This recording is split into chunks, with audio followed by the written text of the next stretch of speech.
Coordination compound की जो है तो पढ़ेंगे, उसके थोड़ी नॉमेनक्लेचर है इनऑर्गेनिक पे, थोड़ी सिंपल सी आसान सी बातें हैं, जर्नल वो आप सीख लें, इंशाल्लाह आप समझ जाएंगे। ठीक है, तो ये है कोऑर्डिनेशन कंपाउंड्स।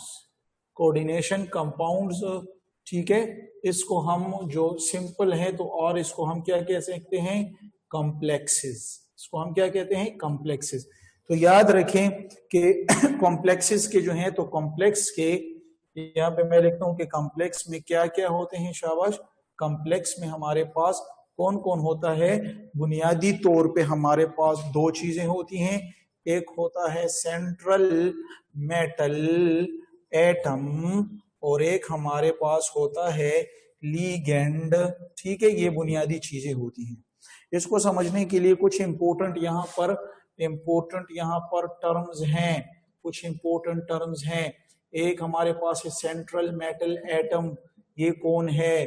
दूसरा इसमें हमारे पास है लीगेंड, लीगेंड कौन है? इसके अलावा तीसरा मेरे पास यहाँ पर आ जाएगा, शाबाश, लीगेंड के अलावा हो जाएगा कोऑर्डिनेशन, शाबाश, कोऑर्डिनेशन स्फीयर आएगा एक लफ्ज मेरे साथ, एक लफ्ज मेरे पास आएगा कोऑर्डिनेशन नंबर आएगा।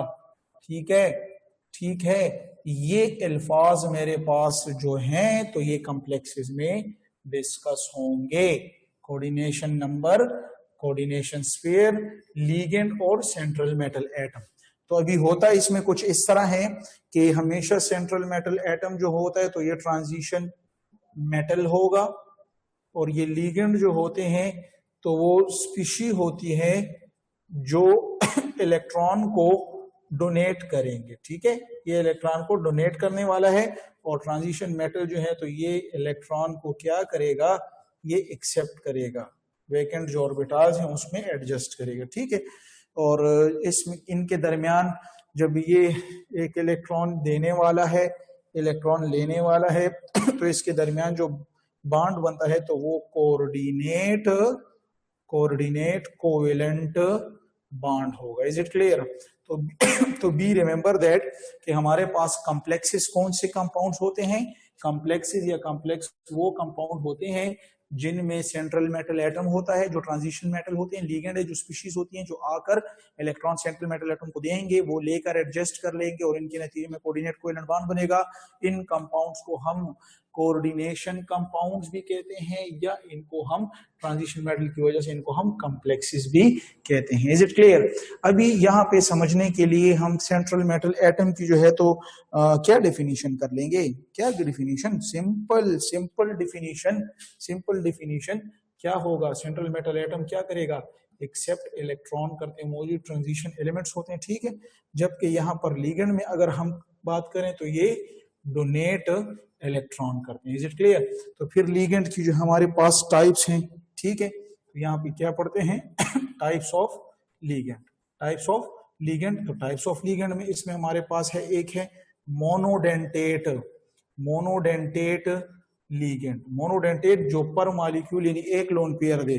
ठीक है, और वो लीगेंड जो दो लोन पेयर मतलब इलेक्ट्रॉन के दे इलेक्ट्रॉन पेयर, तो उसको हम कहते हैं बाइडेंटेट लीगेंड इसको कहते हैं। ठीक है, लेकिन तीसरा अगर हम दो से भी ज्यादा थे उसको पॉलीडेंटेट लीगेंड जो है तो कहते हैं। Is it clear? तो ligand species which can donate electron to the central metal atom, and how many types of there? Here are 3 types on the basis of electron pair donor to the central metal atom: monodentate ligand, the ligand which can donate 1, 2 or many. Is it clear? इस तरह जब ये कर ले तो फिर ये तो इस पे हैं, और है टाइप्स ऑफ, बाकी लिख लें, शाबाश, टाइप्स ऑफ लीगेंड किसके बुनियाद पे हैं? ये नेचर की बुनियाद पे हैं। नेचर की बुनियाद में कौन सा आता है? शाबाश, कौन सा आता है हमारे पास? कौन से आते हैं? शाबाश, लीगेंड में कौन से आते हैं? एक नेगेटिव लीगेंड होता है, ठीक है, न्यूट्रल लीगेंड होता है। ठीक है, तो एक नेगेटिव लीगेंड भी होता है, एक न्यूट्रल लीगेंड भी होता है। ठीक है, तो तो ये सारे भी मैं जो एग्जांपल है उसमें पढ़ेंगे कि न्यूट्रल लिगेंड कौन कौन से, नेगेटिव लिगेंड, और ये सारे कौन कौन से, और एक बाकी लिगेंड है जिसको एम बाइडेंटेट लिगेंड भी कहते हैं, उसकी मैं आपको एग्जांपल आगे दूंगा। यहाँ पे जस्ट सिंपल डेफिनेशन और नाम लिखवा रहा हूँ। तो कोऑर्डिनेशन स्फीयर कौन से होते हैं? कोऑर्डिनेशन स्फीयर वो स्फीयर होती है कॉम्प्लेक्स में, यानी लेट्स सपोज इस तरह की स्क्वायर ब्रैकेट होती है, ठीक है, इस तरह की स्क्वायर ब्रैकेट होती है जिसमें यहाँ पर मेटल होता है और यहाँ पर लिगेंड होता है। Is it clear? तो हम कहते हैं कि the sphere which surround the metal and ligand is called coordination sphere. और कोऑर्डिनेशन नंबर फिर क्या होता है कि लेट सपोज मैं यहाँ पर इस तरह बना लूं कि ये मेरे पास कोऑर्डिनेशन स्फीयर है, ये मेटल है और ये मेरे पास लिगेंड है। लिगेंड में इधर 6 लिख लूं, जब मैं लिगेंड 6 लिख लूं तो ये तादाद जो लिगेंड की होती है यानी 6, तो इसको हम कहते हैं coordination number. Is it clear? तो इसकी डेफिनेशन क्या होगी? The number of ligand in a complex is called coordination number. तो ये कोऑर्डिनेशन नंबर 4 भी हो सकता है, 6 भी हो सकता है, डिपेंड करता है आपके पास कौन सा कॉम्प्लेक्स है। तो जो इन बातों को समझ चुका है हाथ उठा ले, शाबाश। जो इन बुनियादी टर्मिनोलॉजीज को समझ चुका है जबरदस्त, क्योंकि अभी आगे हम इस पे कोऑर्डिनेशन में जबरदस्त जबरदस्त, ये तो सारे स्टूडेंट समझ रहे हैं, ठीक है, आसान है ना, ये तो आसान है। अभी इसमें हम जा रहे हैं कॉम्प्लेक्सेस की नोमेनक्लेचर की तरफ, ठीक है। तो नोमेनक्लेचर में अभी हम जरा जनरलाइज, या पहले मैं आपको लिगेंड के बारे में थोड़ा बता दूं कि लिगेंड्स हमारे पास कौन कौन से हैं, ठीक है। तो लिगेंड्स जो हमारे पास हैं वो कौन कौन से लिगेंड्स हैं? शाबाश। लिगेंड्स हमारे पास हैं, पहला लिगेंड हम नेगेटिव लिगेंड ले लेंगे, ठीक है। नेगेटिव लिगेंड इस तरह मैं यहाँ पे ले लूंगा, न्यूट्रल लिगेंड मैं ले लूंगा, ठीक है।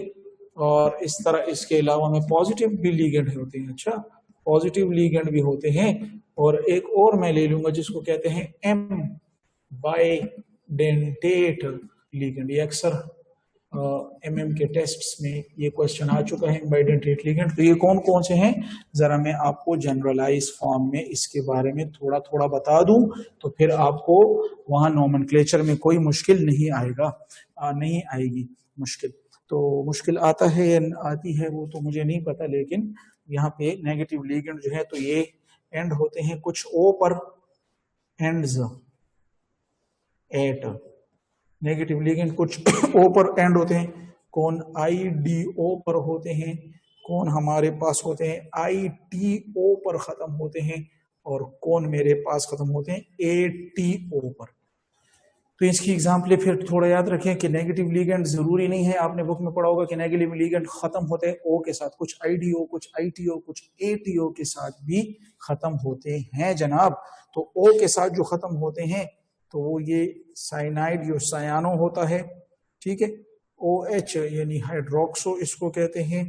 इस सॉरी, एक हमारे पास होता है, शाबाश, O होता है जिसको हम कहते हैं, जिसको O होता है और इसके ऊपर माइनस चार्ज होता है, जिसको हम कहते हैं O माइनस। जब चार्ज इसके ऊपर आ जाए, बल्कि यहाँ पर O2 होगा और माइनस चार्ज -1 आ जाए, तो इसको कहते हैं सुपर ऑक्सो, सुपर ऑक्सो, ठीक है। तो ये वो मशहूर थे जो आपके पास आ गए हैं।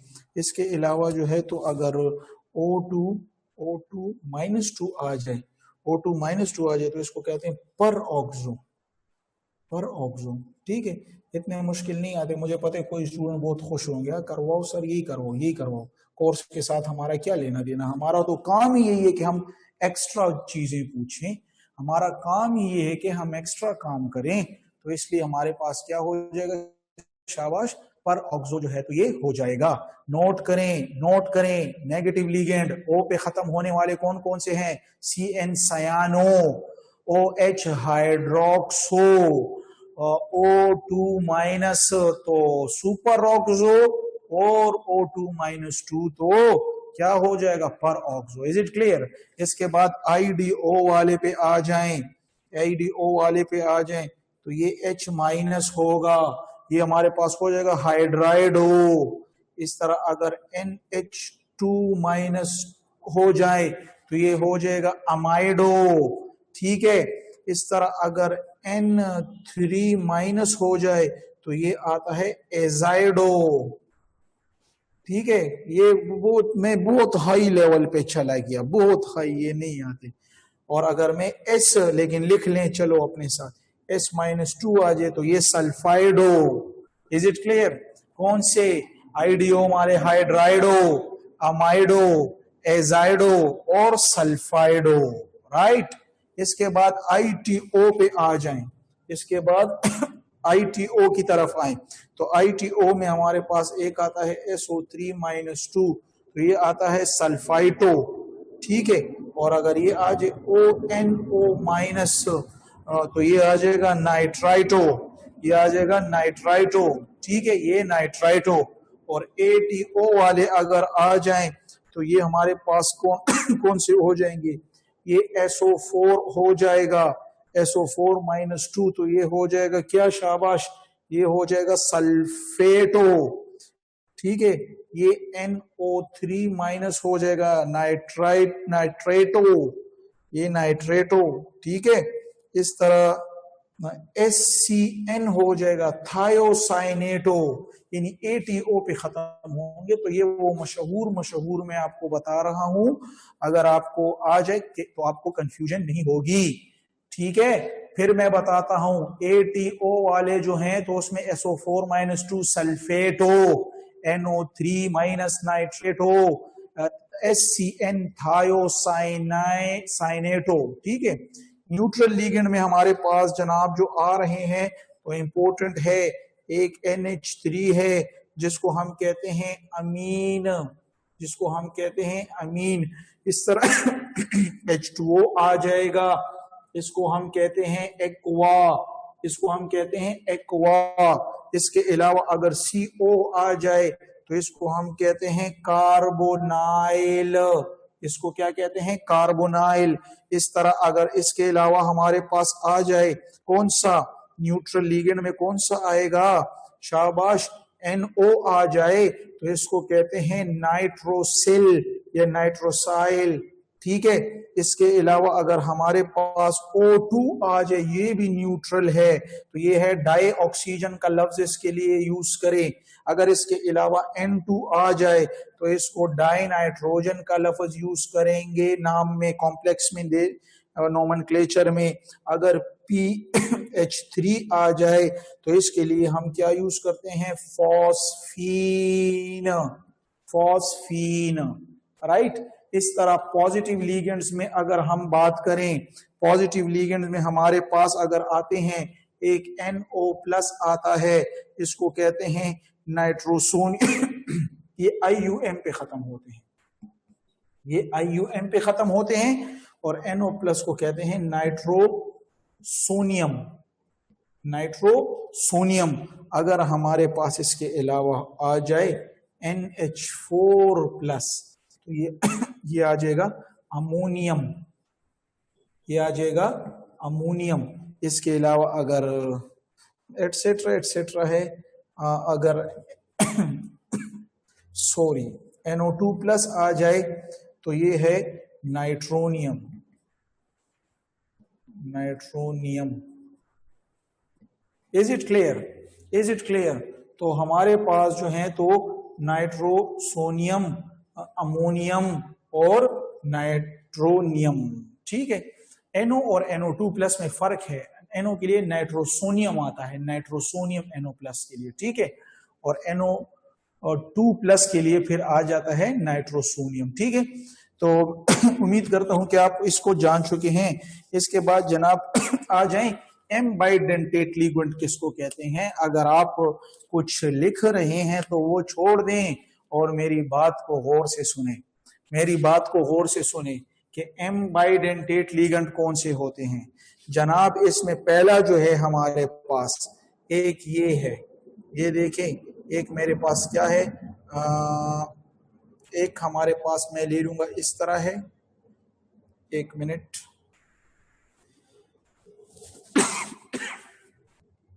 इसमें एक मेरे पास है SCN, SCN यानी थायोसाइनेट। ये मेरे पास दो किस्म के होते हैं, ये दो किस्म के किस तरह हैं? एक S करता हूं और ये साइनाइड है, ये करता हूं, ठीक है। तो यहाँ पर ये लोन पेयर है और यहाँ पे नेगेटिव इलेक्ट्रॉन है, तो इलेक्ट्रॉन इस साइड यानी सल्फर जो है तो सेंट्रल मेटल एटम को इलेक्ट्रॉन देगा। लेकिन अगर दूसरी तरफ में इसी को एक और स्ट्रक्चर से बनाऊं, इसी तरह S कर दूं, ये CN कर दूं और यहां पर ये लोन पेयर कर दूं, ये नेगेटिव है ना, तो अभी यहां से ये इलेक्ट्रॉन देंगे, तो दोनों में क्या फर्क हुआ देखो ना, यहां से ग्रुप एक ही है, ये भी SCN का ग्रुप है, ये भी SCN का ग्रुप है, इसमें ये किनारे वाला एटम जो है तो इलेक्ट्रॉन पेयर देने वाला है, जबकि इसमें ये नाइट्रोजन का लोन पेयर देने वाला है। तो इस तरह लीगेंड को मैं क्या कहता हूं, M bidentate ligand. Is it clear? ये देखो लीगेंड कौन सा है, SCN है, एक में इलेक्ट्रॉन देने वाला एक लम्हे में ये होता है, लेकिन अगर दूसरी साइड से नाइट्रोजन भी देने वाला होता है तो इस तरह के लीगेंड्स को हम एम बाइडेंटेट लीगेंड कहते हैं। चलिए मैं इसकी एक और एग्जांपल आपको करवा दूंगा। और सॉरी, ये तो मैंने पूरा रेजर ही फेर दिया है आपके टॉपिक पे, ठीक है। मैं आपको एक और एग्जांपल करवाता हूं, और वो एक एग्जांपल हमारे पास है, शाबाश, वो एक एग्जांपल मेरे पास है, कौन सा, ये सिर्फ साइनाइड का। तो साइनाइड में फिर मेरे पास दो ग्रुप हैं, अगर इसको मैं देखूं अगर इसको मैं, ये देखें C ट्रिपल बॉन्ड N है और यहाँ पर ये कार्बन के पास जो है नेगेटिव चार्ज इस पे है, तो ये वो दो इलेक्ट्रॉन है यहाँ पर, तो ये इस साइड से देंगे, ठीक है। और यहाँ पर जो है तो क्या होंगे, अगर मैं बनाऊं इस तरह, ये नेगेटिव है चार्ज लेकिन यहाँ पर नाइट्रोजन है, लोन पेयर ये देगा इलेक्ट्रॉन, तो इसलिए इसके नाम भी बदल जाएंगे। इसका नाम हो जाएगा क्या, इसका नाम जब कार्बन जो है तो देगा, जब कार्बन इलेक्ट्रॉन देगा, इसको कहते हैं साइनाइडो।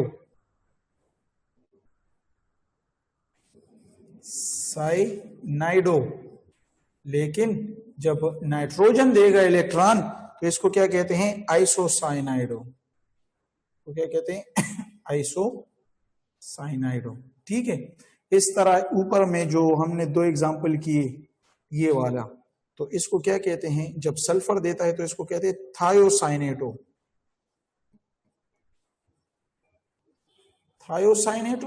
और जब नाइट्रोजन देता है तो इसको कहते हैं आइसोथायोसाइनेटो, ठीक है। तो ये एम बाइडेंटेट लिगेंड के बारे में कुछ आपके पास मालूमात आ गई। उम्मीद करता हूं कि आप जो हैं तो इसको समझ चुके हैं, ठीक है। अच्छा जनाब, तो इसके बाद फिर हम आएंगे कुछ, जब लिगेंड्स आप पहचान लें तो लिगेंड्स के बाद जनाब अभी आप क्या करेंगे, अभी आप जो हैं तो लिगेंड्स को जो हैं तो रूल्स कुछ पढ़ते हैं। तो रूल्स फॉर इनऑर्गेनिक नॉमेनक्लेचर, तो कुछ रूल्स हैं हमारे पास,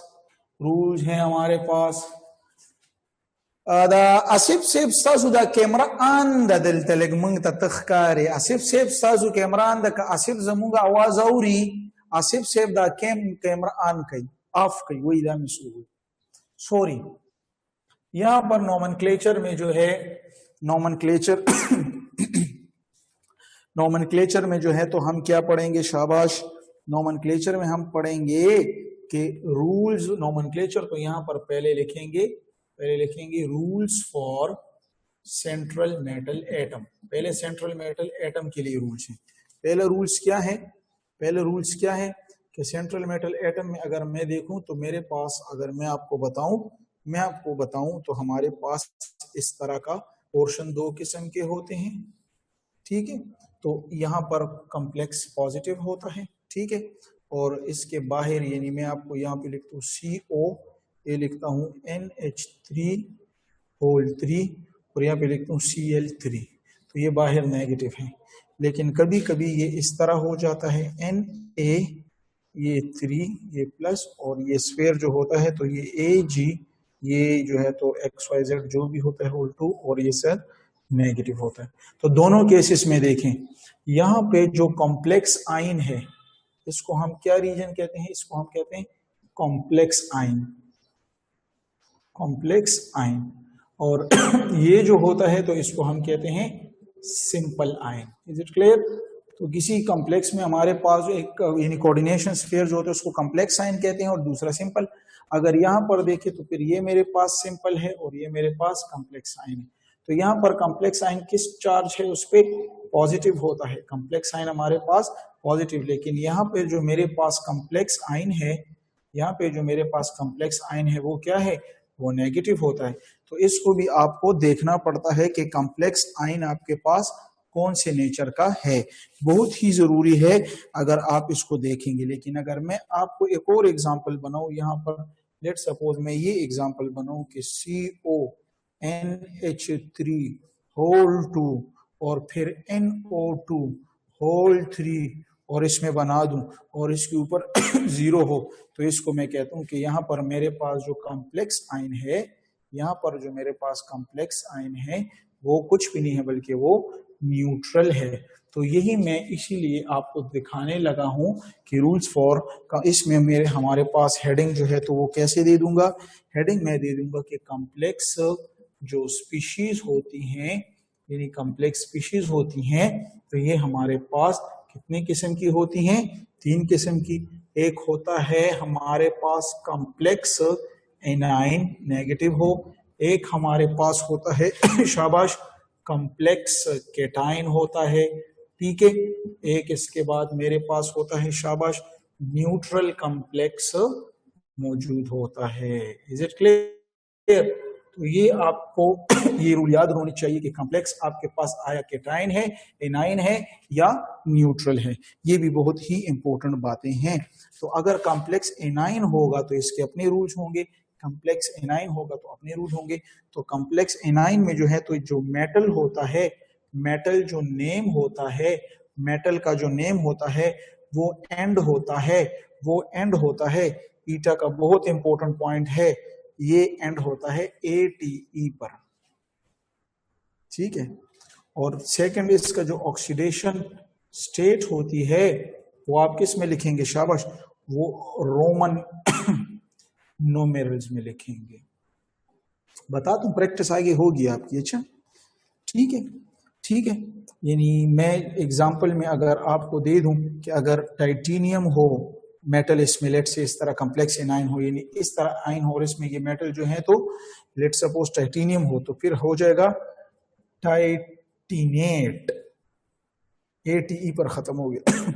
अगर क्रोमियम है तो ये हो जाएगा क्रोमेट, और अगर Fe है तो ये खत्म हो जाएगा फेरेट, ठीक है ना। तो ये अल्फाज हमारे पास है। अगर कॉम्प्लेक्स केटाइन मौजूद है जनाब, अगर कॉम्प्लेक्स केटाइन मौजूद है, बहुत इंपॉर्टेंट बात है, तो मेटल का जो नेम होगा, मेटल का जो नेम होगा तो वो क्या होगा जनाब, वो होगा एज सच। एज सच का मतलब है जो होगा वही होगा। Is it clear? ठीक है। और नेगेटिव जो होगा तो वही होगा। यानी क्रोमियम है तो क्रोमियम ही रहेगा, टाइटेनियम है तो टाइटेनियम, प्लेटिनियम है तो प्लेटिनियम ही रहेगा, ठीक है। और इस तरह यही जो है तो हमारे पास न्यूट्रल लिगेंड के लिए भी कुछ यही रूल्स हैं, ठीक है। कि न्यूट्रल तो 0 is for use for oxidation state 0, तो 0 जो है तो ये ऑक्सीडेशन स्टेट जब आपके पास क्या हो, 0 हो तो उसके लिए ये इस्तेमाल करें, ठीक है। अभी आप एग्जाम्पल से जो है तो यहाँ पे इंशाल्लाह समझेंगे, तो मैं उम्मीद करता हूँ कि भी आप इस पे समझ गए होंगे। लेकिन इसमें एक और बात मैं भी आपको बताता चलूं कि अगर आपके पास आ जाएं, अगर आपके पास आ जाएं ये तो मैंने आपको रूल्स किसके बारे में बताए, सेंट्रल मेटल एटम के लिए। अगर आपको रूल्स यहाँ पर आ जाएं किसके बारे में, शाबाश लीगेंड्स के लिए आ जाएं, लीगेंड्स के लिए। तो लीगेंड्स तो मैंने आपको बता दिया है कि लीगेंड्स जो है तो O पे IDO, ITO, ATO, IUM negative वो बता दिए, और पॉजिटिव IUM पे खत्म होते हैं। न्यूट्रल लीगेंड जो है तो वो उसी तरह जो नेम होता है। तो यहाँ पर अभी लीगेंड जब आप नेमिंग देते हैं तो उसका ऑर्डर क्या होना चाहिए, इन ये कॉम्प्लेक्स में आपके साथ बहुत आ जाने चाहिए, तो ये MCQs के लिए जरूरी है। पहले नेगेटिव लीगेंड का नाम होगा, सही है, इसको प्रेफर करेंगे। फिर इसमें न्यूट्रल लीगेंड होता है, ये रूल है, आप अपने साथ याद रखें। और फिर आखिर में जो है तो हम पॉजिटिव लिगेंड को, ये तो नहीं आते लेकिन ज्यादातर नेगेटिव और न्यूट्रल, तो ये एक ऑर्डर है जो आप यहाँ पे अपने साथ फॉलो अप करेंगे। तो अभी इसके ऊपर मैं आपको एक 2 3 4 प्रैक्टिस करवा दूंगा और उसके बाद जो रूल्स मैंने आपको पढ़ाए हैं उसी के साथ आप प्रैक्टिस करें और घर में प्रैक्टिस करते जाएं। चलें जनाब, इसका नाम जो है तो मैं आपको अभी एग्जांपल करवा रहा हूं। एग्जांपल मेरे पास है K2, ठीक है, और PT और Cl6 और ये, तो यहाँ पर एक +1 है तो ये +2 हो गया और ये -2। तो जनाब इसका अभी नाम किस तरह होगा? तो नाम तो आपको पता है कि हमेशा जो है तो जो बाहर का पोर्शन होगा उसका नाम पहले दिया जाएगा। अगर यहाँ पे है तो ये हमारे पास क्या है? शाबाश, पोटाशियम है, पोटाशियम। अभी दूसरा नंबर जो है तो कॉम्प्लेक्स यानी कोऑर्डिनेशन स्फीयर के अंदर जो स्पीशीज है उनको नाम दे, और उसको नाम भी देंगे तो पहले जो है तो किसको नाम दोगे? शाबाश, इसको क्या नाम है? लीगेंड को। लीगेंड 6 है और नेगेटिव लीगेंड है तो इसके लिए क्या हो जाएगा? हेक्साक्लोरो। हेक्साक्लोरो ओ पे खत्म हो गया। और अभी यहाँ पर हमारे पास ये कौन से हैं? शाबाश, नेगेटिव है ना, कॉम्प्लेक्स स्पीशी नेगेटिव है तो प्लेटिनियम की जगह क्या आ जाएगा? प्लेटिनियम की जगह आ जाएगा प्लेटिनेट, प्लेटिनेट आ जाएगा। और रोमन जो जो इसका कोऑर्डिनेशन नंबर है तो वो तो मुझे नहीं पता, वो यहाँ पे हम मालूम करेंगे। हम मालूम किस तरह करेंगे? कोऑर्डिनेशन स्फीयर के अंदर क्या पोजीशन है? प्लेटिनम होता है, जो स्फीयर में होता है उसको डीलिंग करे, सही है। फिर प्लस है, इसकी तादाद कितनी है? 6 है तो 6 है। और क्लोरीन की अपना ऑक्सीडेशन स्टेट -1 है, इज इक्वल टू चार्ज इसके ऊपर बाहर कितना है? -2। तो ये तरीकेकार है तो इससे हमारे पास आ जाएगा प्लेटिनम, ये प्लस है ये माइनस है तो ये प्लेटिनम -6 हो जाएगा, इज इक्वल टू -2। ये साइड पर आ जाएगा तो प्लेटिनम इज इक्वल टू -2 और ये +6। तो हमारे पास यहाँ पे जवाब आ जाएगा +4। जब +4 हो जाएगा तो यहाँ पर मैं क्या लिख लूंगा? रोमन न्यूमेरल्स में इस तरह 4 लिख लूंगा। इससे इज इट क्लियर? जो इस पे समझ चुका है हाथ उठाए, शाबाश। जो इस एग्जांपल को समझ चुका है रूल के अकॉर्डिंग। अभी आपकी जो बुक में तो वो तो बहुत छोटे छोटे की सिंपल बात है ना, कि बस जी पहला नाम लिखो, फिर स्फीयर को खोलो, स्फीयर में पहले लीगेंड को लिखो, फिर मेटल को लिखो, और स्फीयर नेगेटिव हो तो प्लेटिनेट, और रोमन जो है तो वो यही तरीके हैं। अच्छा, इसमें कोई डिफिकल्ट नहीं, प्रैक्टिस, सिर्फ प्रैक्टिस।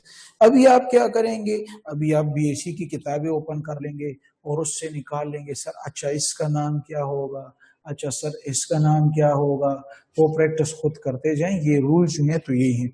चले मैं आपको एक और एग्जांपल करवा देता हूं कि आपका जो है तो जहन से जो है तो निकल जाए, आइडिया जो है तो आपका और भी क्लियर हो जाए, ठीक है।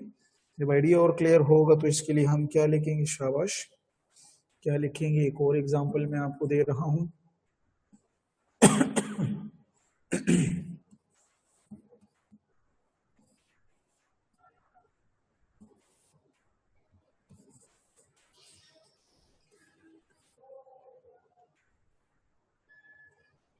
जी जनाब, ये -3 हो गया तो ये +3 हो गया, यानी इस मरतबा कॉम्प्लेक्स कोऑर्डिनेशन स्फीयर जो है तो ये पॉजिटिव पोर्शन में। तो अभी इसके नाम किस तरह देंगे? तो इसके नाम के लिए भी बहुत ही आसान तरीका है, बहुत ही आसान तरीका है। शाबाश, पहले ये पोर्शन है तो इसका नाम दे, फिर इसका नाम दे। तो अभी इसका, इसमें जब नाम देंगे तो लीगेंड को पहले देंगे, सेंट्रल मेटल को बाद में देंगे। तो मेटल हमारे, सॉरी लीगेंड मेरे पास कौन से? अमोनिया, इसको न्यूट्रल लीगेंड इसमें मैंने कहा इसके लिए अमीन का लफ्ज यूज होता है, और 6 है तो इसको क्या कहते हैं?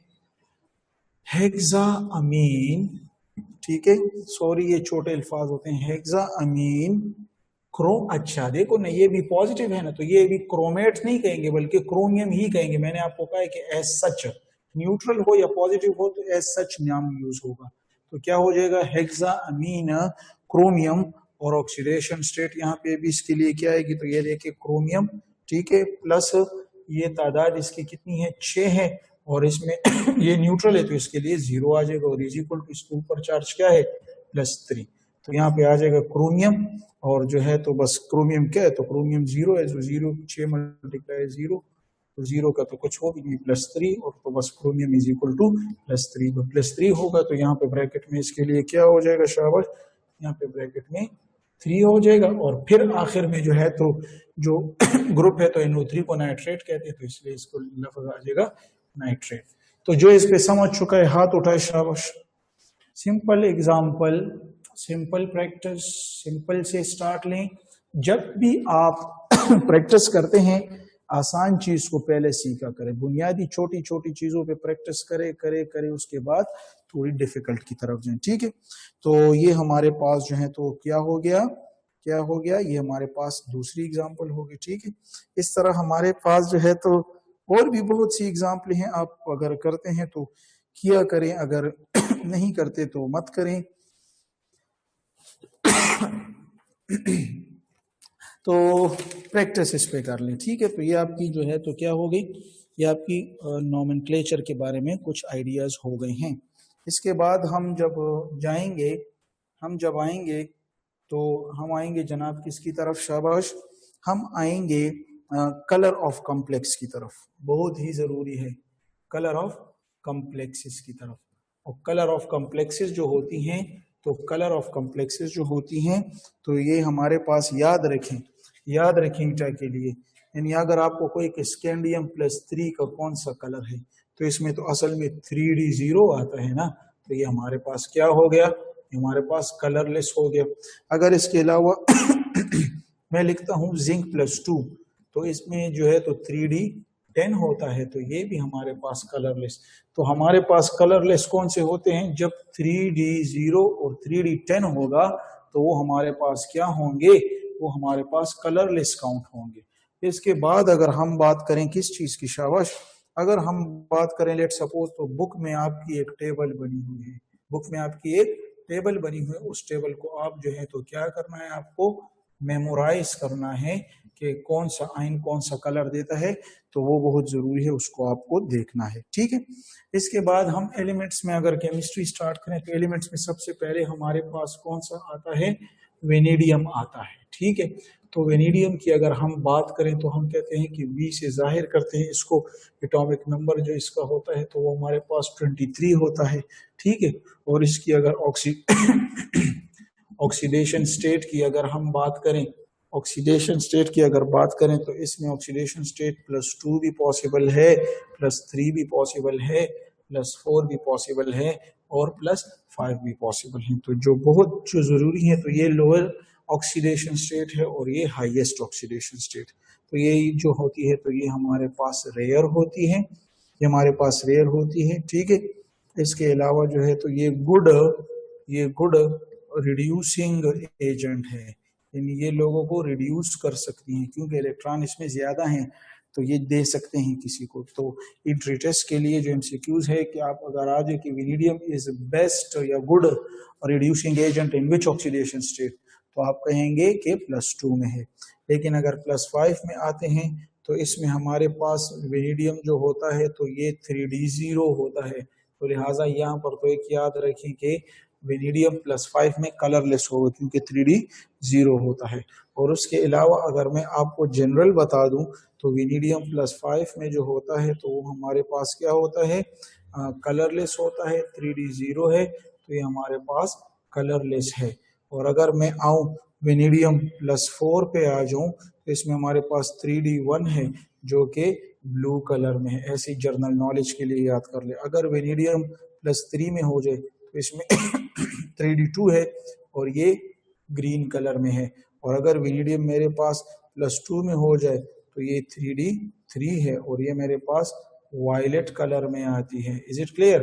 तो ये हमारे पास जो है तो कौन सी है, ये हमारे पास MCQs के लिए बहुत ही जरूरी है कि आप वेनेडियम के इन कलर्स को भी अपने साथ मेमोराइज कर लें, ठीक है।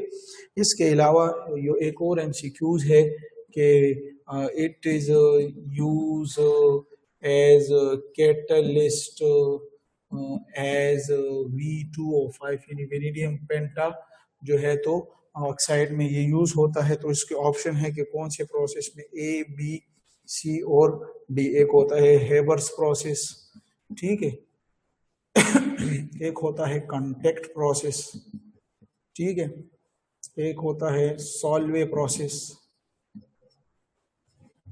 और एक होता है फर्मेंटेशन प्रोसेस। ठीक है, तो आपको तो पता है कि किसमें यूज होता है जनाब, पता तो है ना आपको? जी जी बिल्कुल। कांटेक्ट प्रोसेस में H2SO4 जब बनता है सल्फ्यूरिक एसिड के कांटेक्ट प्रोसेस में ये वेनेडियम बतौर catalyst in the form of V2O5 जो है तो ये यूज होता है। ठीक है, इसके बाद ये वेनेडियम छो के थोड़ी सी जनरल नॉलेज थी वो आपको बस ऑक्सीडेशन स्टेट और ये बतौर कैटलिस्ट जरूरी है और ये कलर्स वगैरह याद कर लें। इसके बाद हम स्टार्ट करेंगे क्रोमियम को। ठीक है, तो क्रोमियम तो इससे भी आसान है, बहुत आसान बात है। क्रोमियम की जो ऑक्सीडेशन स्टेट है तो वो 24 है। जब वो 24 है तो इसमें एमसीक्यूज के लिए कुछ पॉइंट याद कर लें। एक इसमें फॉर्म है क्रोमाइट, आपको पता है क्रोमाइट मादनियात भी पाकिस्तान में बहुत है, तो एक ये ईटा में आते हैं कि क्रोमाइट का फार्मूला क्या है, तो ये है FeO.Cr2O3। ठीक है, एक एमसीक्यूज है। इसके अलावा एक और एमसीक्यूज क्रोमाइट के अलावा आ जाएगा, वो है क्रोम अकर। तो ये आपको जरा होना चाहिए कि इसका ये Cr2O3 ये आप याद करेंगे। अच्छा, ये आप याद करेंगे कि क्रोम अकर क्या है, क्रोमाइट क्या है। दूसरा हमारे पास है क्रूसाइट इसके ओर्स फॉर्म है। ये हमारे पास शाबाश क्या है, क्रूसाइट है PbCrO4। ठीक है, तो ये हमारे पास जो है तो क्या है शाबाश, ये हमारे पास क्रोमियम के कुछ और फॉर्म है। फिर इसकी हम सेकंड आएंगे ऑक्सीडेशन स्टेट की तरफ। जब ऑक्सीडेशन स्टेट की तरफ आएंगे तो फिर वही बात कौन कौन से में पॉसिबल है, +2 भी पॉसिबल है, +3 भी पॉसिबल है, +4 भी पॉसिबल है, +5 भी पॉसिबल है और +6 भी पॉसिबल है। तो अभी इसमें ये जो है तो लोअर ऑक्सीडेशन स्टेट है, ये हायर ऑक्सीडेशन स्टेट है। तो हमेशा लोअर ऑक्सीडेशन में ये कौन होता है, स्ट्रॉन्ग रिड्यूसिंग एजेंट होता है, याद रखें। और जो स्ट्रॉन्ग रिड्यूसिंग एजेंट होते हैं वो इजीली ऑक्सीडाइज होते हैं। तो ईटा में ये एमसीक्यूज आपको आएगा ना कि chromium which oxidation state is easily oxidize, तो +2, क्योंकि इलेक्ट्रॉन तो अभी है ना ज्यादा है, प्लस एक और भी देते हैं, +3 बन जाएगा, फिर देगा +4, फिर एक और देगा +5, फिर एक और इलेक्ट्रॉन +6, तो इसलिए ये इजीली ऑक्सीडाइज होते हैं। और इस तरह अगर मैं यहाँ पर बात करूं तो इसमें ये और इसका उलट होगा, ये स्ट्रॉन्ग ऑक्सीडाइजिंग एजेंट होता है, ये स्ट्रॉन्ग ऑक्सीडाइजिंग एजेंट होता है। और इसके लिए लिखें कि ये इजीली रिड्यूस हो सकते हैं इंसान, क्योंकि इलेक्ट्रॉन सारे +6 में दिए और बाकी इलेक्ट्रॉन नहीं है, तो ये स्ट्रॉन्ग ऑक्सीडाइज ये दूसरे से इलेक्ट्रॉन लेगा, उन पे लॉस करवाएगा और खुद ले लेगा। ठीक है, तो ये हमारे पास कुछ ऑक्सीडेशन स्टेट के बारे में बातें हुई। इसके अलावा अगर हमें एसिडिक करेक्टर की बात करूं, एसिडिक करेक्टर किसकी, ऑफ क्रोमियम के ऑक्साइड की। ठीक है, एसिडिक करेक्टर। तो अगर मैं एक एग्जांपल कर दूं और वो मैं आपको एमसीक्यूज के बारे में की तरह भी पढ़ा दूं। एक है CrO3 और एक हमारे पास है Cr2O3 और एक है CrO3। ठीक है, तो इसमें किस तरह ऑक्सीडेशन यानी एसिडिक करेक्टर किसका ज्यादा है, हम कहते हैं कि इसका ज्यादा है, फिर इसका ज्यादा है, इसका ज्यादा है। और इसके लिए शॉर्टकट क्या होगा शाबाश, कि एसिडिटी जो है is directly proportional to oxidation number. तो ये हमारे पास इसका शॉर्टकट है, तो इसलिए हमारे पास ऑप्शन ये आता है। ठीक है, इसके अलावा फिर हमारे पास आता है मुख्तलिफ फॉर्म्स होती हैं क्रोमियम की हमारे पास कौन सी होती हैं शाबाश, क्रोमियम की हमारे पास होती है शाबाश, एक क्या होती है, एक होती है क्रोमिक, एक हमारे पास होती है शाबाश क्रोमस, MOUS, क्रोमिक और क्रोमस। और तीसरा हमारे पास होता है शाबाश क्रोमेट। ठीक है, क्रोमेट। ठीक है, तो अभी यहाँ पर जो है तो क्रोमिक के लिए क्रोमियम की ऑक्सीडेशन स्टेट इसमें क्या होगी, +3 होती है। क्रोमस में क्या होती है, +2 होती है। इस तरह क्रोमेट आ जाए तो उसमें हमारे पास क्रोमियम +6 में होते हैं। तो ये नाम है ऑक्सीडेशन स्टेट के साथ कि क्रोमस, क्रोमिक, क्रोमेट, ये किसके लिए होते हैं। तो एक ये नाम सीख लें क्योंकि अभी आगे आप इसको पढ़ेंगे, ठीक है। तो ये आप एक क्रोमियम में आपने जान लिए। अभी नेक्स्ट पेज में हमारे पास एक और टॉपिक है और बहुत ही इंपॉर्टेंट है, और वो टॉपिक है chromate dichromate equilibrium. Chromate dichromate equilibrium, chromate dichromate equilibrium बहुत ही जरूरी टॉपिक है। तो सबसे पहले आप क्रोमेट को सीखे कि क्रोमेट का फार्मूला क्या है। क्रोमेट का फार्मूला है CrO4-2। तो ये क्रोमेट का फार्मूला है। अगर यहाँ पे डाइक्रोमेट का पढ़ें तो उसका क्या फार्मूला है, Cr2O7 शाबाश -2, ठीक है। तो ये हमारे पास क्रोमेट और डाइक्रोमेट है, ठीक है। तो इसको अगर और इसको अगर देखें तो दोनों में क्या है, इसके स्ट्रक्चर को मैं अगर बनाऊं तो इस तरह का स्ट्रक्चर बनता है। तो ये -2 जो है ना, तो ये एक -1 इधर है और एक -1 इधर है। बाकी जो है तो हर एक के पास इसके साथ अपने 2 लोन पेयर हैं, इसके साथ अपने 2 लोन पेयर हैं, इसके साथ अपने 2 लोन पेयर, इसके साथ अपने 2 लोन ठीक है। तो ये हमारे पास क्या है, क्रोमेट का स्ट्रक्चर है। अगर मैं डाइक्रोमेट का स्ट्रक्चर बनाऊं तो बहुत जरूरी है, स्ट्रक्चर को जरा सीख लें। डाइक्रोमेट का अगर मैं स्ट्रक्चर बनाऊं तो ये क्रोमियम है, ठीक है। ये फिर उसी तरह ऑक्सीजन, ये फिर ऑक्सीजन, ये फिर यहाँ पर ऑक्सीजन फिर यहाँ पर O, फिर यहाँ पर शाबाश क्रोमियम, फिर यहाँ पर ऑक्सीजन, ठीक है। फिर यहाँ पर ऑक्सीजन, फिर यहाँ पर ऑक्सीजन, ठीक है। तो यहाँ पर फिर जो चार्ज है तो वो -2 है। तो यहाँ पर एक -1 यहाँ पर है और एक -1 यहाँ, और बाकी नॉर्मल रूटीन में इसके अपने 2 लोन पेयर, इसके अपने 2, क्योंकि हर एक ऑक्सीजन के अपने साथ 2 लोन पेयर होते हैं, ठीक है। तो ये हमारे पास स्ट्रक्चर हो गया किसका, क्रोमेट और डाइक्रोमेट। और दोनों में जो इम्पोर्टेंट बातें हैं, अच्छा वैसे इसका स्ट्रक्चर कैसे है, इसका स्ट्रक्चर कैसे, ये देखें टेट्राहेड्रल है।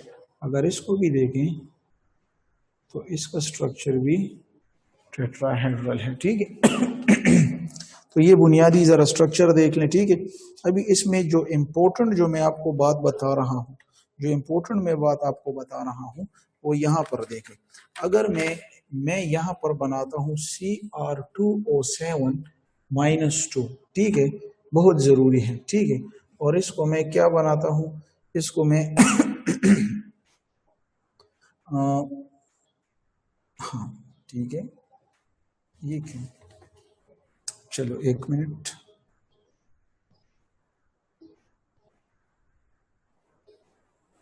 Cr2O7, ठीक है।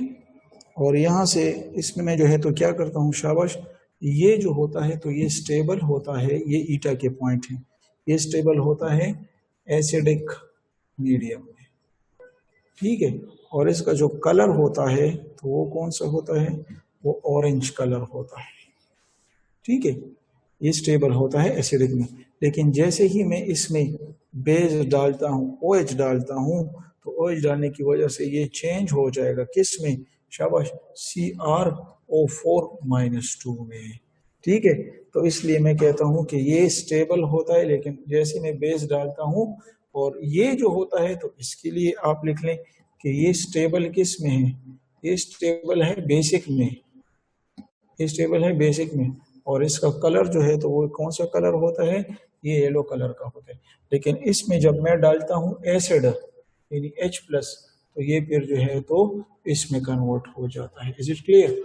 और ये जो है तो इसमें कन्वर्ट, तो दोनों के लिए मैंने ये निशान डाले हैं। तो इसका मतलब है कि ये दोनों अपने आपस में एक दूसरे में इंटर कन्वर्ट होते हैं। तो लिहाजा याद रखिए ईटा के लिए कि stable acidic medium orange colour में होता है, लेकिन जैसे ही OH डालते हैं तो ये वहां चला जाता है, लेकिन वो दूसरा बेसिक में स्टेबल है उसमें H अगर डाला तो वो इस साइड पर आ गया। तो ये बहुत जरूरी इनका इक्विलिब्रियम है ली चैटलेट प्रिंसिपल के मुताबिक, और ये आपको याद रखना है, बहुत ही इंपॉर्टेंट चैप्टर। और इसमें जो क्रोमियम की ऑक्सीडेशन स्टेट है, क्रोमियम की जो इसमें ऑक्सीडेशन स्टेट है, वो ऑक्सीडेशन स्टेट इसमें क्या है, शाबाश आपको पता होनी चाहिए, +6 है। और इसमें भी जो क्रोमियम की ऑक्सीडेशन स्टेट है, तो ये ईटा का क्वेश्चन है, वो भी हमारे पास +6 है। तो ये MCQs का बहुत इंपॉर्टेंट बात है कि अगर क्रोमियम जो है तो क्रोमेट हो या डाइक्रोमेट हो, दोनों में +6 जो है उसका ऑक्सीडेशन स्टेट है, और उस वो स्टेबल किस में है और किस कलर में होते हैं, और अनस्टेबल, और अगर उसको एसिडिक मीडियम और उसको बेसिक दिया जाए तो वो दूसरी साइड पे चला जाएगा, और अगर वहां एसिड डाला जाए तो वो इस साइड पे आ जाएगा। तो ये इनका इक्विलिब्रियम आप इसमें मौजूद है, ठीक है। इंपॉर्टेंट क्वेश्चन है बहुत। अच्छा जनाब, तो इसमें नेक्स्ट जो है हमारे पास, तो वो आ रहा है किसके बारे में, शाबाश, रिडक्शन के बारे में। तो रिडक्शन ऑफ जो है क्रोमेट जो होता है तो जिंक और एसिड के साथ किया जाता है, ठीक है। तो यहाँ पे रिडक्शन करवाते हैं, रिडक्शन किस चीज की, रिडक्शन ऑफ किसकी, क्रोमेट की, रिडक्शन ऑफ क्रोमेट की करवाते हैं, ठीक है ना। और क्रोमेट हो या डाइक्रोमेट हो कोई बात नहीं है, रिडक्शन ऑफ डाइक्रोमेट, ठीक है, किसके साथ करवाई जाती है, विद जिंक के साथ और यहाँ पर एसिड के साथ, जिंक के साथ और एसिड के साथ। तो जब इसकी करवाई जाती है तो इसमें हमारे पास क्या आएगा, शाबाश, जो आपकी बुक में है, तो यहाँ पर स्टेप नंबर 1 में क्या आएगा, रिडक्शन किस चीज को कहते हैं जनाब, रिडक्शन हम गेन ऑफ इलेक्ट्रॉन को कहते हैं या नहीं। तो स्टेप 1 में जो है तो क्या होगा कि +6 से किस में चला जाएगा, +3 में चला जाएगा। ये हमारे पास जो है तो क्या हो गए, ये रिडक्शन हो गए। इस तरह स्टेप नंबर 2 में अगर हम बात करें तो स्टेप नंबर 2 में क्या होता है, शाबाश, फिर हमारे पास कहाँ से चला जाता है, +3 से कहाँ पे चला जाता है, +2 में चला जाता है। Is it clear.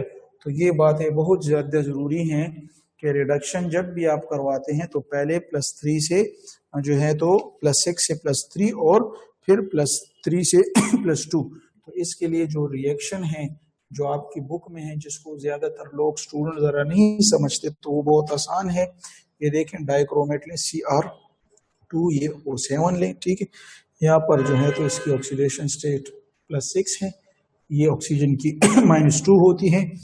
किसमें एसिड डालें तो 14 हाइड्रोजन यानी H+ हो जाएंगे और प्लस जिंक आ जाएगा। तो इसके नतीजे में रिएक्शन कैसे होगा, शाबाश, जिंक जो होता है तो जिंक क्या होगा, शाबाश, जिंक यहाँ पर ऑक्सीडाइज हो जाएगा, जिंक यहाँ पर ऑक्सीडाइज हो जाएगा, और क्रोमियम जो है तो वो यहाँ पर रिड्यूस हो जाएगा। तो ये आपको पॉइंट याद रखने हैं। और किस में कौन ऑक्सीडाइज और कौन रिड्यूस होगा, तो जरा देखें क्रोमियम से क्या चीज बन जाएगी, क्रोमियम से बन जाएगा जनाब हमारे पास 2Cr+3।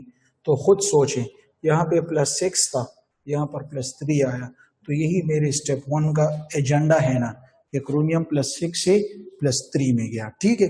और जिंक किस में जा रहा है, जिंक खुद ही देखें, जिंक जो है तो किस में चला जाएगा, 3 आ जाएगा और जिंक +2 में चला गया। यहाँ पर ऑक्सीडेशन स्टेट 0 है, यहाँ पे +2 हो गया, ऑक्सीडेशन स्टेट ज्यादा हो गई, इंक्रीज आ गया, और जिसकी ज्यादा होती है तो वो ऑक्सीडाइज होती है, ठीक है, ठीक है। जबकि प्लस में अगर हम आए तो फिर वापसी में इसमें फिर बाकी सब बन जाएगा 7H2O। तो इस पूरे रिएक्शन में आपको कंफ्यूजन की जरूरत नहीं है, आपके एसिडिक मीडियम और जिंक प्रोवाइड किया, रिडक्शन जिंक और एसिडिक मीडियम में आपने करवाया, जिसकी वजह से जिंक ऑक्सीडाइज और क्रोमियम रिड्यूस होकर जो स्पीशी बनाए। लेकिन अभी तो रिएक्शन बाकी है, अभी तो रिएक्शन बाकी है जनाब। और वो रिएक्शन क्या है, इस रिएक्शन में ये क्रोमियम फर्दर आएगा और +2 में चला जाएगा। तो हम क्या कहते हैं कि 2 क्रोमियम फिर आते हैं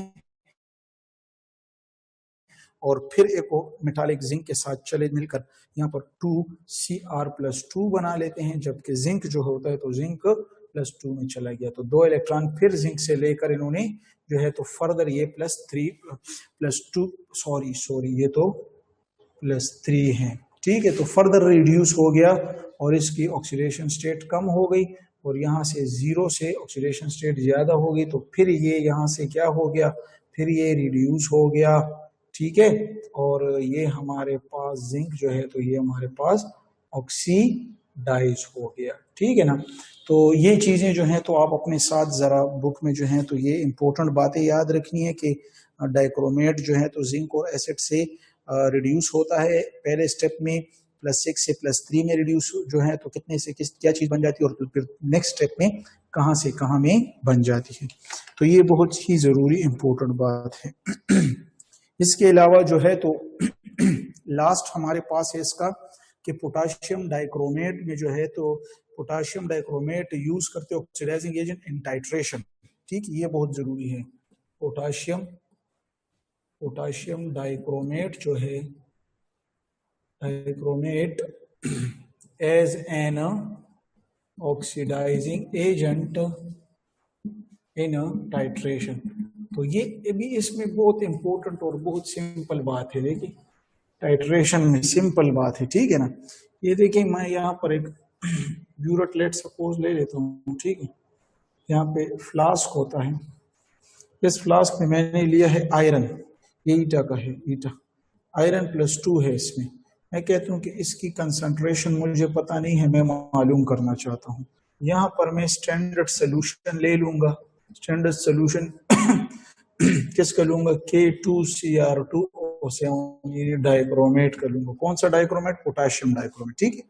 और यहाँ पर जो मैं टाइट्रेशन करवा रहा हूँ तो इस टाइट्रेशन को हम कहते हैं, यहाँ पे जो मैं करवा रहा हूँ इसको कहते हैं रेडॉक्स टाइट्रेशन। इसको मैं क्या कह रहा हूँ, इसको कहते हैं रेडॉक्स टाइट्रेशन, ठीक है। रेडॉक्स टाइट्रेशन जो है तो इसको कहा जाता है, ठीक है ना। तो रेडॉक्स टाइट्रेशन, तो ईटा के बड़े क्वेश्चन क्या हो गए कि जो पोटाशियम डाइक्रोमेट है तो इससे हम क्या करते हैं, इसकी हम कंसंट्रेशन मालूम करते हैं, किसकी, Fe+2 की, ठीक है।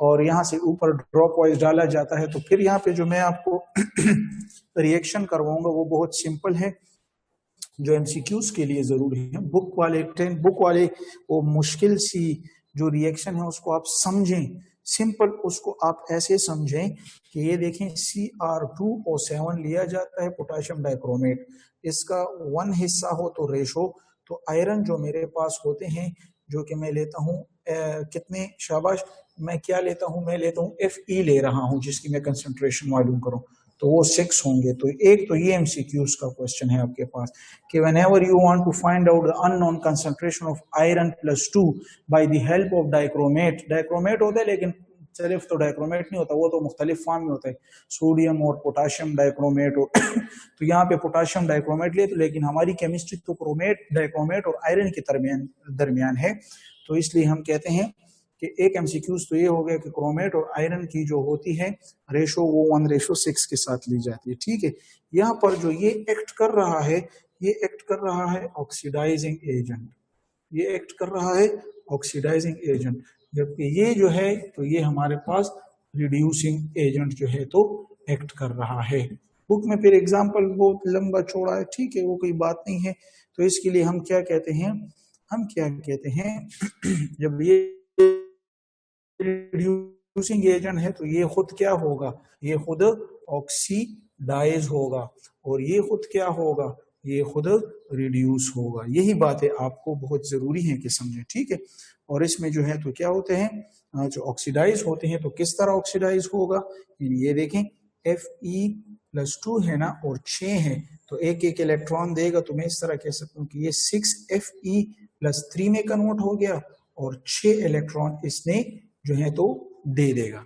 ये 6 इलेक्ट्रॉन कहाँ पे आएंगे जनाब, ये 6 इलेक्ट्रॉन आकर जो है तो कौन ले लेगा, ये 6 इलेक्ट्रॉन आकर यहाँ पर क्रोमियम को देगा, और इससे हमारे पास जो क्रोमियम है यानी जो कि Cr2O7 की फॉर्म में है, ये 6 इलेक्ट्रॉन लेकर इससे रिजल्ट में हमारे पास क्या बनाएगा, इससे रिजल्ट में हमारे पास क्रोमियम 3 बन जाएगा, ठीक है, और साथ में H2O वगैरह ये 2Cr+3 बन जाएगा। तो ये बुनियादी इनकी रिएक्शंस हैं और इसी से यहाँ पे इनकी कंसंट्रेशन फाइंड हो जाती है। तो इसमें जो है तो याद रखें एक और एमसीक्यूज ये कहते हैं कि जब आपने डाइक्रोमेट कितना लिया 1 और आयरन Fe+2 कितना लिया 6, तो इससे जो प्रोडक्ट बना तो वो प्रोडक्ट क्या है, तो Fe की जगह क्या बना प्रोडक्ट में, Fe+3 बना, और क्रोमेट की जगह प्रोडक्ट में क्या बना, Cr क्या बना 3 बना। तो ये कितने मोल बनता है, कुछ नहीं है, तो क्या है यहाँ पे 6 है या नहीं, तो मैं कहता हूं कि ये हमारे पास 6 मोल बने, और ये मेरे पास कितने मोल बने, शाबाश, ये देखिए यहाँ पर ये 2 है, तो हम कहते हैं कि ये 2 मोल बने। बहुत ही इंपॉर्टेंट एमसीक्यूज कि बाय रिएक्टिंग द टाइट्रेशन और द रेडॉक्स टाइट्रेशन के दरमियान डाइक्रोमेट और आयरन +2 1:6 से लिया गया था, लेकिन उससे जो प्रोडक्ट बने तो आयरन ऑक्सीडाइज हुआ, 6 इलेक्ट्रॉन लॉस किए तो +3 फेरस से फेरक में कन्वर्ट हुआ, ऑक्सीडाइज हुआ, और ये 6 इलेक्ट्रॉन जाके डाइक्रोमेट को दिए, तो ये एक्ट कर रहे रिड्यूसिंग, क्योंकि क्रोमेट ने इलेक्ट्रॉन गेन करवाए, इसकी वजह से गेन किए, तो ये रिड्यूसिंग एजेंट है, और वो जो है तो रिड्यूस हो गया डाइक्रोमेट से क्रोमिक में, यानी का +3 में, तो वहां से 1 से 2 मोल क्रोमियम +3 बने, वो 6 Fe2 से 6 Fe3 बने। तो उम्मीद करता हूं कि इसको आपको जो है तो समझा होगा। और यहाँ पे जो इसका कलर है, इसका कलर जो है तो इसका यहाँ पे कलर हमारे पास क्या है, शाबाश, ये ऑरेंज कलर में है, लेकिन ये जो मेरे पास बना है तो ये ग्रीन कलर में बना है। तो ये ईटा के लिए भी एक आप अपने साथ पॉइंट याद कर लें। तो मैं उम्मीद करता हूं कि आप समझे होंगे और इसको समझेंगे, ठीक है। और इसी तरह इसके साथ जो रिलेटेड क्वेश्चन है उसको आप निकाल कर खुद ही स्टडी करें, ठीक है। एमन को बहुत ज्यादा जल्दी है, शायद वो कहीं पे जाना चाहती है, बार बार वक्त से पहले हाथ उठा रही है कि सर मेरा क्वेश्चन है। तो जनाब ये आपका हुआ टॉपिक कंप्लीट। तो इंशाल्लाह कल इसमें हम जो है तो मैंगनीज वाला और बाकी जो है तो वो वाला इंशाल्लाह काम कवर करेंगे।